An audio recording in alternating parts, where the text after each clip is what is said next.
Hi, everyone. I'm Frank Mallicoat. I'm a reporter anchor for KTVU Fox 2 here in the San Francisco Bay Area. Our guest is a clinical psychologist and an assistant professor of psychiatry at Brown University. She's also the founder of momswellbeing.com, and she's here to talk about some of the burnout not only all of us are feeling, but especially moms, because they are the most important people in the world. Let's say hi to Dr. Claire Nicogossian. Hi, Claire. How are you? I'm wonderful. How are you, Frank? What a lovely introduction. Well, there you go. I think I covered most of it. Most importantly, you are a mother of four girls as well. Let me ask you, how are you holding up? And in the grand scheme of things, how are the moms holding up too? Oh my goodness. Well, thank you for that. Thank you for asking. I think it's so important. Us moms, we are shouldering so much right now, and all parents in general, but moms especially. We have high rates of exhaustion and overwhelm and worry. And we're tired. We're really tired and wearing many different hats. And a lot of moms like myself, and I'm sure the listeners can relate, we feel like we're failing in so many parts of our life right now. We're feeling really ineffective, and that's contributing to some of our stress. I bet. Well, I think we all feel that way a little bit. I mean, you think about homeschooling. If you're a career parent, you're at home and you're trying to help them and make sure they're okay, but you've got your own job to do and the household and all that kind of thing. And we talked about this off camera a little bit, but self-care is so vital and it's so necessary, and Mhm. it's not a bad thing. I think sometimes it gets a stigma attached to it. Let's talk about that. No, I think you're 100% right. I think self care for many parents and many individuals, just broadly speaking, it feels like another thing to do on the to do list that they're going to fail at. So it feels overwhelming. And from a psychologist perspective, self care is really taking care of your physical health, your emotional health, and all those other parts of yourself. So, self care is something that you have to do every day. And right now, during COVID and all of the tensions in our world right now, self-care is going to look really different for different people, but there's a couple common themes, which is taking care of your body, taking care of your mental health. And so I'm a big advocate for that. Can you give us a refresher course? I'm not sure we all need it, but how vital are moms? I mean, they do everything. When we're young, dad, a lot of times was out of the picture. Moms, at least my mother, kind of set all my values. Um, how the warmth that you have, everything. Yes. No, I agree. I share that too. Moms really are the template of the home, and they're the caregivers and the nurturers. And, they're the ones who set the stage for the template of the footprint, if you will, of what a child's inner world is going to be like. And so, any caregiver that's taking care of a child, mom or dad, has a significant role because they're the ones that the child's learning from and taking cues and getting that warmth and nurturance and reassurance about the bigger world and who they are. So absolutely, moms are the foundation, and caretakers are the foundation of our families. Well, how about some tips? Let's peel back that onion of stress. How do the moms out there just kind of take a deep breath? Sure. Well, I think it's as simple as making sure you get as much sleep as you can. That's a basic one. Make sure you're staying hydrated. Drink fluids throughout the day. Pack yourself snacks. Pack a lunch for yourself, just like you pack for your child, whether they're at home learning or in person. That's really important. Also, get your body moving. Even if it's a dance party, yoga, a quick walk. Get outside and get moving. Those are really important things we all should be doing. And also, I say to a lot of moms, reduce your alcohol use. Since COVID, alcohol sales have gone through the roof. And I see that in my practice, so many parents are feeling so overwhelmed, Frank, that they're coping by drinking earlier or more than they ever did, earlier in the day or more than they ever did. So really start with your physical health. And once you have that as a foundation, we can start working on your emotional health and well-being, which is my huge passion as a clinical psychologist. The workout thing I think is vital because I'm working from home 3 days a week. And if I don't work out early in the morning, by 2 o'clock, you're a little burnt out. It's like I'm done. But if you go for that long walk or just do a little 30-minute video, it changes your whole attitude. It sure does. It sure does. And we all need a change of scenery. We need fresh air and we need to change our perspective. We need to be in moments where it's quiet. How many of us right now sit in quiet or have a moment of quiet? We used to have that in different ways, maybe in our commute, maybe during a lunch break, but now our life has radically changed in so many ways. So, resetting by moments of quiet and, getting outside and changing your perspective goes a long way. It And I really bet a does. lot of mothers that talk to you say, I got to have everything perfect. And being a mother, I mean, there's nothing perfect about it. You've always got a fire over here, a fire over there, and then you got to take care of yourself. So maybe you could say something to the moms out there. It's okay to make a boo boo or whatever. It sure is, and I love your perspective. It's absolutely true. There's nothing, no mom is perfect, but you're the perfect mom for your child. But that has nothing to do with being perfect. It's just that beauty of, mother child. And so what I often say is that if you're running a marathon, which we all are, motherhood is a marathon, being a father is a marathon. If you're running a marathon, you don't want to burn off all your steam. You want to pace yourself. And so critical thoughts, negative thoughts about how you're doing, or criticizing yourself, or feeling as if you're failing when there's really no evidence, is going to increase your stress levels. It's going to burn off that energy. It's what we call physical, there's physical exhaustion, that's mental exhaustion. And even though you can't see it, it takes a toll. So I'm a real big advocate to encourage moms to really take care of their mental health and manage their emotions. And what about us kids, your spouse, your family, your friends? What can we do to help alleviate some of that stress to reassure mom that, hey, you're doing a great job. You're okay. Sure. Well, here's the thing: it's often the ones who are the most silent or overworked that don't ask for help.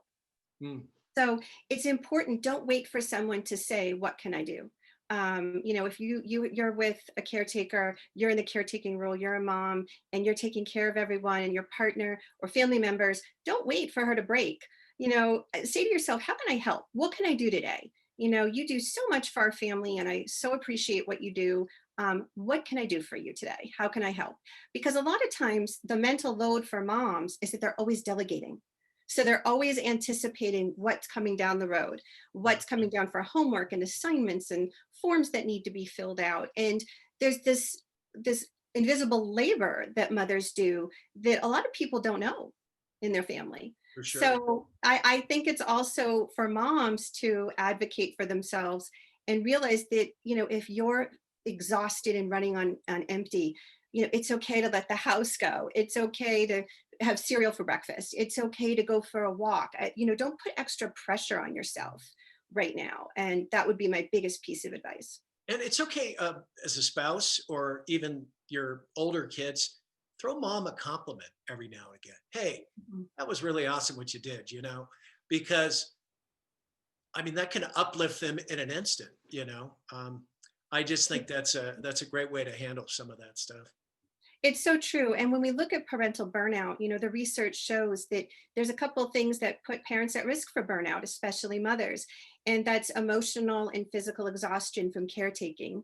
But it's also having high perfectionistic standards, can put you at risk for burnout, not having enough support, as well as, saying, not hearing enough appreciation or gratitude. So, saying thank you to your mom, to your dad, to your family members that are helping goes a long way. We all want to know we're effective in where we show up and put our energy. So gratitude goes a long way. Absolutely. Well, tell us about your book. We see it behind you. Mama, You Are Enough. Tell us all about that. Yeah, thank you so much. So this is my dream come true to write this book, and I wrote it last year. And the book is really a handbook for mothers on how to manage their emotions, and it's the emotions that get in the way sometimes with in motherhood that block us from joy and peacefulness and contentment, what we imagine motherhood to be like. It's often what I call the shadow emotions: fear, anger, worry, shame, embarrassment, disgust, sadness. Mothers experience that. And I had seen a trend for years in the therapy room where mothers would come in and they would sit on my couch and say, "Claire, I want to get in my car and drive away. I'm so overwhelmed. I love my children, but I'm having these really stressful, conflicting feelings. I'm so burnt out. Mm. And, I always applaud moms and dads and any client I work with when you can tell me how you're feeling, when you can label how you're feeling, we can work with that. So this book is a real handbook about how to take care of yourself as a parent and what to do with all of those emotions that many of us feel, often too embarrassed or ashamed to even share, because we equate our feelings with not being good enough, or that something's wrong with us, or we don't appreciate our kids. And that's not that. Those two can be separate. You can love your child with every breath in your body and also have a rough day. That doesn't mean you're failing as a mother or failing as a parent. So that's what my book is all about. It's like a little handbook of self-care that is easy for parents to read, and you'll get a lot of support, and you'll probably feel like I'm talking to you, which is It's I awesome. often hear is very supportive for people. Well, we talked about it before, but as a doctor of psychology for young women, you're rearing back home and working with your career. Do you find yourself sometimes you have to take a moment and go, okay, Yes. give me a moment here. I need to go read a chapter of my book. Do you know, Frank, I've done that. I've done that Yeah. because, and it's true. I say to my daughters all the time, it is okay to have a feeling. It's what we do with that feeling that's important. So often I will look at my daughters, and if they've pushed a limit, right now kids are struggling. So a lot of times us moms, we're the one absorbing their stress. We're the ones they're taking their frustration out on. They're the ones pushing limits. And I will look right at my daughters and say, I'm feeling so upset right now, and I need to go take a break. I love you. I'm going to go over here for a couple of minutes and take care of myself because I'm feeling really overwhelmed. And what's interesting is kids then start to model what they see at home. Oh, So now sure. my daughters are really well versed at, Need a timeout, mom. See you in I 5. know. Yep. Hello. Which is awesome. So, the book is really about emotional literacy and how to practice that in the home. And I think eyes are always on parents, and that's not to add more guilt, but it's a great opportunity that if we can manage our emotions, we can help our children navigate I was theirs. going to say because they modeled their behavior because you're their role model. Right. Or does a young girl, a teenage girl, what does she get from mom? What does she get from dad? Are they different values, different things? I think they are. I see that my husband is, he's almost like the backup team waiting on the sidelines because a lot of times our daughters, they're very close to both of us, but they really come to me because I think mothers, we just shoulder the emotional load. And Sure. two, this is where I'm so grateful for my training because I there's not much that's going to shock me, Frank. So I think that we can have a lot of great conversations about things that may feel uncomfortable for dads or may feel uncomfortable for moms. And I feel very grateful that we have this open dialogue. But there are many days where I go to bed and I'm so tired and I said, what just happened? What did we just talk about? But it's really cool when I can see my daughters, give that emotional support to their friends, to their community. So that's super rewarding because we all need the world to be kinder and more loving and more supportive. So So that's very there's some moms and maybe even some dads or kids out there that are feeling a little overwhelmed right now with the pandemic layered over all the stress of growing up anyways. What's your advice to them right now? well. My advice is remember your children are not judging you the way you're judging yourself. So they're children. They just that you walk into a room and you're their everything. So remember that even if they're giving you an attitude, even if they're not listening, that they love you and you are already enough. So if we start from there, that you're their world, then we can kind of breathe into this place where we realize, we're going to take it a day at a time, and we're just going to take care of ourselves and try to have as much quality time with your kids. Research shows the more we're bonded to our children and spend quality time with them, not nagging them for distance learning or filling out certain homework assignments or doing the chores. What we really want to do is quality time, and that can be 10 minutes in the morning and 10 minutes at night.